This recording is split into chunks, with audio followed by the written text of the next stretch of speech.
Belakangan ini pemilik kafe sedang disibukkan dengan polemik royalti musik.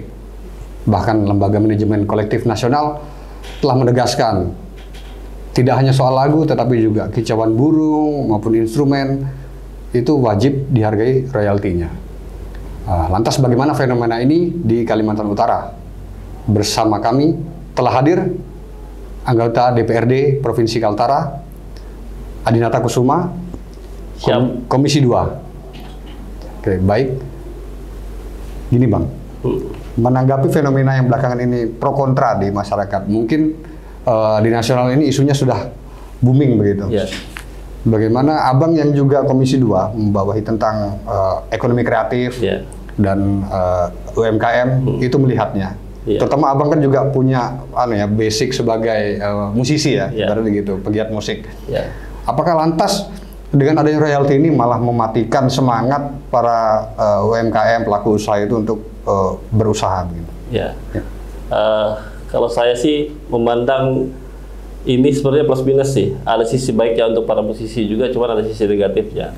Nah, saya pada prinsipnya mendukung sih dengan adanya aturan ini supaya musisi-musisi, khususnya musisi Kaltara ini lebih bergiat lagi dalam berkarya agar musik mereka dihargai. Cuman kan harus ada alat indikator yang detail nih untuk memastikan bahwa lagu mereka berapa kali diputar di kafe ini dan kafe ini. Jangan sampai kehadiran undang-undang ini sangat merugikan untuk pihak kafe. Ya, ini kan harus diberlakukan adil nih. Jangan sampai nanti pungutan-pungutan yang diberlakukan ini nanti tidak tepat sasaran nih. Lagu siapa yang paling sering diputar, berapa dapatnya dan lain-lain itu. Nah, makanya kalau saya sih lebih mendorong ke situ ya sih supaya pemerintah ini memperhatikan jangan sampai ini malah disalahgunakan nantinya.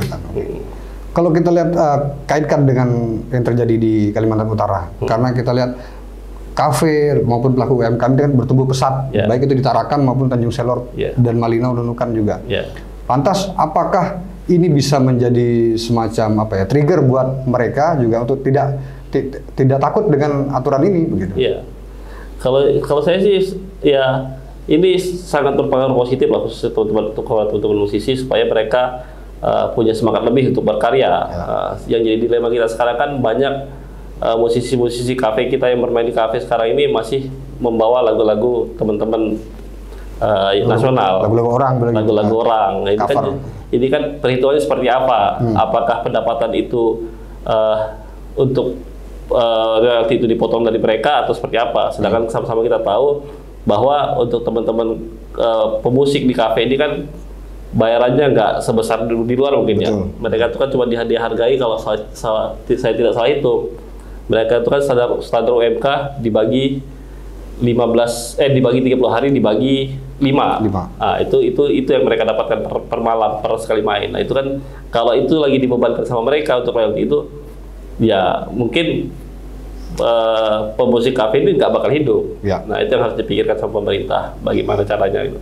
Supaya ini diberlakukan adil antara pemilik kafe dengan pemusik. Nah, kalau semua juga dibebankan sama pemilik kafe, ini bakal jadi masalah juga. Yang ada pemilik kafe nggak mau nih manggil si pemusik.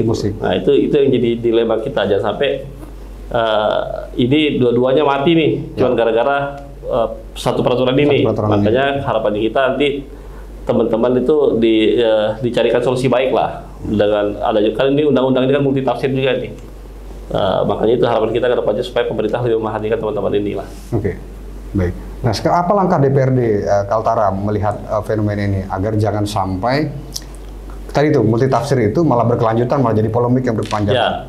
Makanya itu di DPRD juga kami DPRD Provinsi khususnya Komisi 2 kami sudah mulai menggodok ranperda, rancangan peraturan daerah tentang ekonomi kreatif, salah satunya di bidang musik dan kafe itu kita mengcover supaya ini si pelaku musik dan si pemilik kafe ini sama-sama tercover. Ya, ini masih berproses.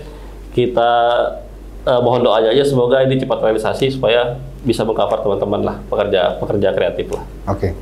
Di ranperda itu ada apa aja yang banyak. Kalau di perda ekonomi kreatif itu banyak pelaku usaha yang kita cover, termasuk kayak barbershop dan lain-lain. ya usaha-usaha teman-teman muda kekinian lah kayak game dan lain-lain itu kita cover semua supaya mereka dalam proses kerjanya terlindungi lah. Oke. Baik Bang, kalau dari kacamata Abang, apa yang Abang lihat di Kaltara ini tentang potensi investasi di bidang ekonomi kreatif? Apakah selama ini sudah berjalan baik atau malah ada potensi-potensi yang sebenarnya nih menguntungkan tetapi ini belum maksimal kita manfaatkan? Sangat banyak. Kalau itu saya sangat banyak. Saya sering diskusi dengan teman-teman muda, terutama di bidang kuliner. Ya kan, sebenarnya kita ini punya community yang berlimpah, punya hasil alam yang berlimpah. Tinggal bagaimana teman-teman muda ini mengcover supaya ini jadi punya nilai tambah nih. Misal nih, saya selalu nyeletuk sama teman-teman. Kalau di Jakarta ada soto Betawi, itu soto daging. Ya. Di Lamongan punya soto ayam. Soto ayam Lamongan. Kita ini kan terkenal dengan kepiting, kapah, Ya. dan lain-lain. Apa itu tidak bisa dijadikan soto? Nah, mereka kata, ya saya cuma ngajak mereka berpikir. Ada di beberapa daerah itu kayak olahan rumput laut, dodol dan lain-lain. Kan seharusnya kita teman-teman muda kan bisa berkreasi dengan itu. Mungkin dengan hasil alam kita gitu dengan hasil alam kita. Jadi kita lebih menonjolkan apa yang menjadi hasil alam kita. Saya punya teman di Jogja itu yang sekarang sukses dengan nasi talkem.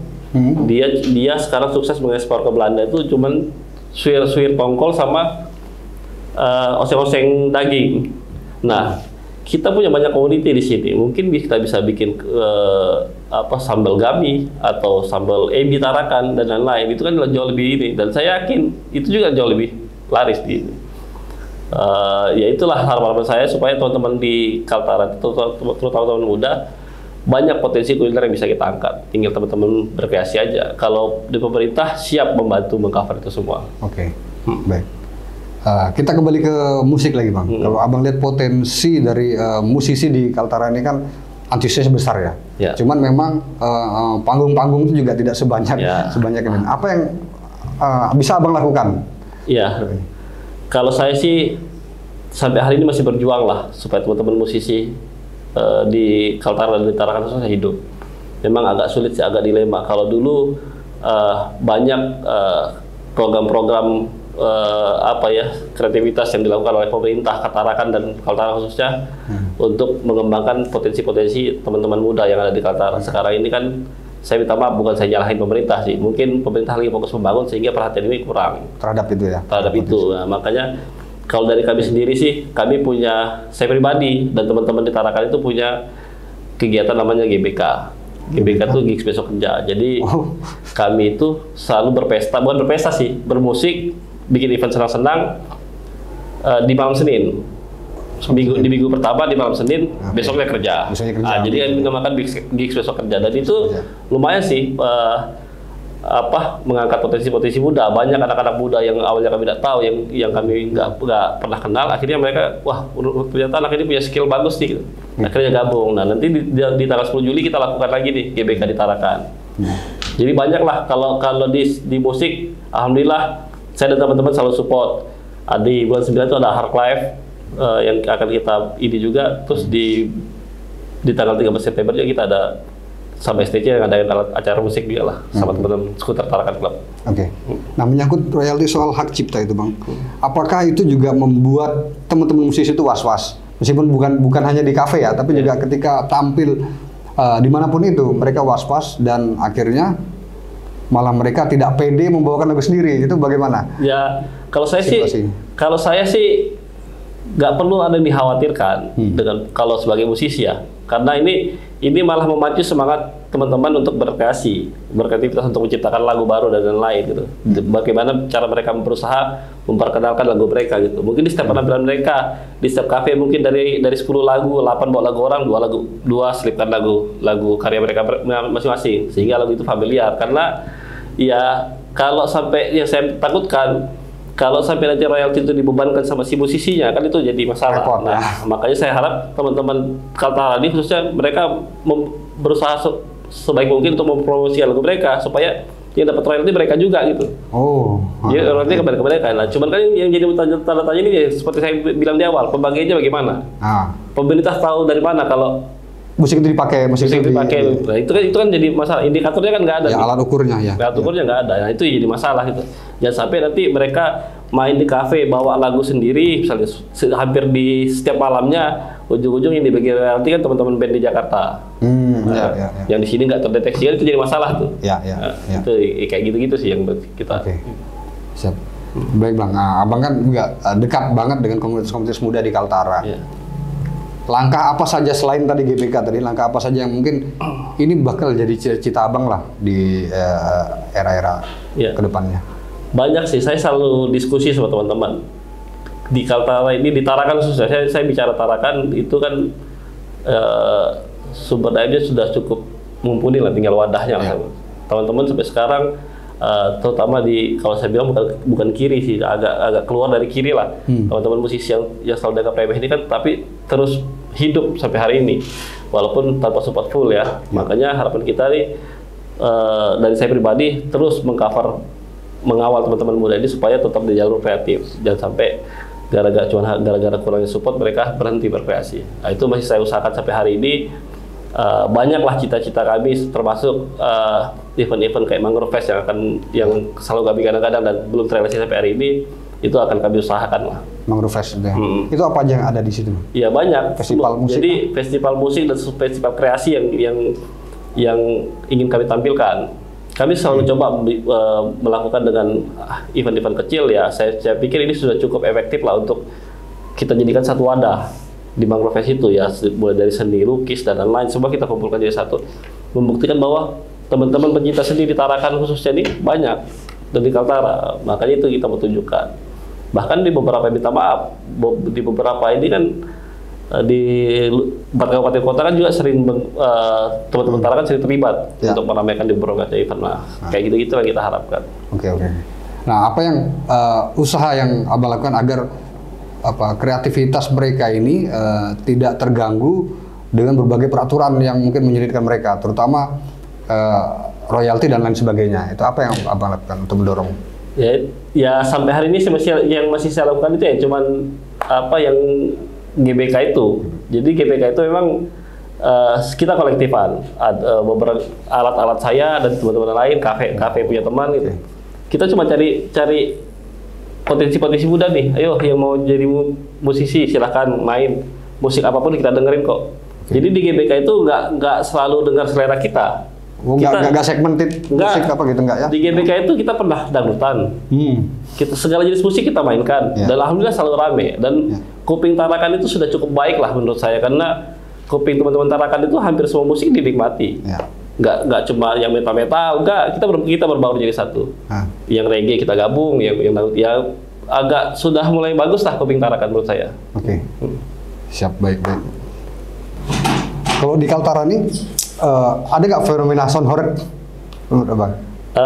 Ya, ini jadi salah satu hal unik juga. Di Tarakan udah ada tuh. Oh gitu. Jadi pernah saya support waktu itu, ya mungkin skalanya nggak sebesar yang di Jawa ya. Cuman festival sound di Tarakan sudah ada, sudah sering berlangsung setiap tahun. Udah lama?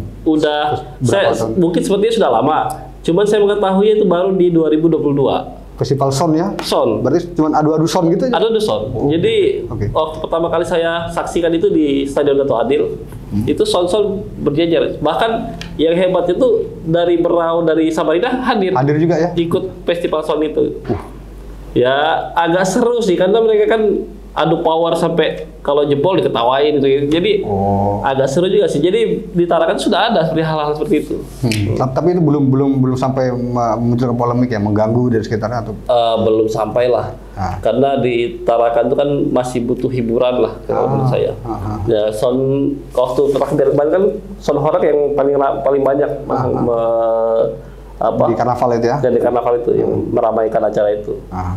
Artinya kalau Abang melihat dari kacamata Abang nih, ada sisi positif terkait dengan kemeriahan, antusiasme begitu ya? Kalau saya sih ngambil sisi positifnya, ya makin banyak ruang kreativitas anak muda, semakin positif yang mereka lakukan.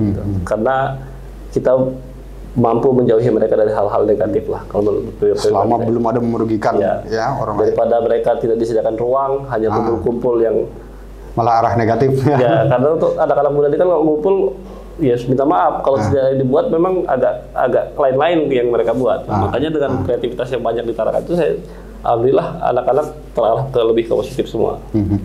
Ini kan juga berhubungan lah mungkin dengan apa visi misi Abang juga tentang anak muda. Pemerintah ini kan ceritanya Indonesia Emas.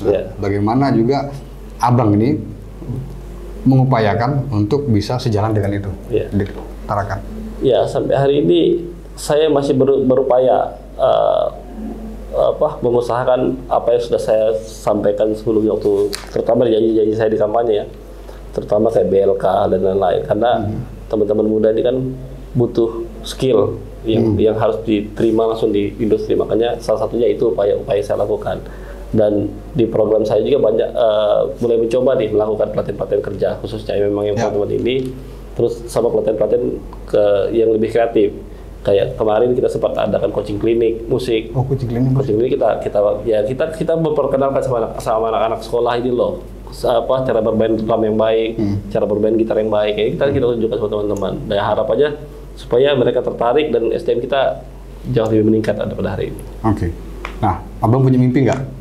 Siapa yang mungkin Abang pengen datangkan, musisi entah dari luar negeri atau dari Indonesia aja yang sudah nasional, yang bisa memacu semangat dan motivasi anak-anak muda Kaltara ini untuk berkarya?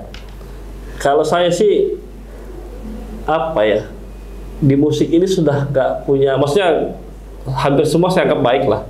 Siapapun yang hadir saya pasti yang meyakini membawa dampak positif bagi teman-teman muda di Kaltara. Siapapun musisi yang hadir mampu membagi cerita, mampu membagi ilmu, dan bagaimana mereka berjuang dari nol sampai menjadi musisi besar, itu semuanya saya anggap baik lah. Oke, gitu. Jadi kayak di tanggal 13 September ini kan nanti ada Doni Fras, vokalisnya Mang Kibut datang.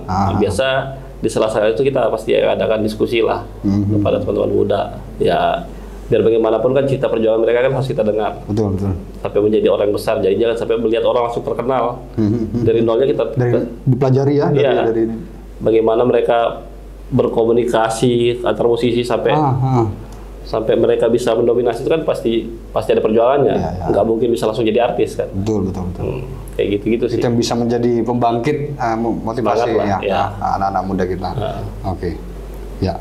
Baik Tribuners, begitu penjelasan dari Adinata Kusuma, anggota Komisi 2 DPRD Provinsi Kaltara, tentang polemik royalti musik di kafe, dan juga tentang bagaimana anak-anak muda berkreasi untuk semakin bertumbuh dan tidak terpengaruh dengan aturan-aturan yang mungkin memberatkan.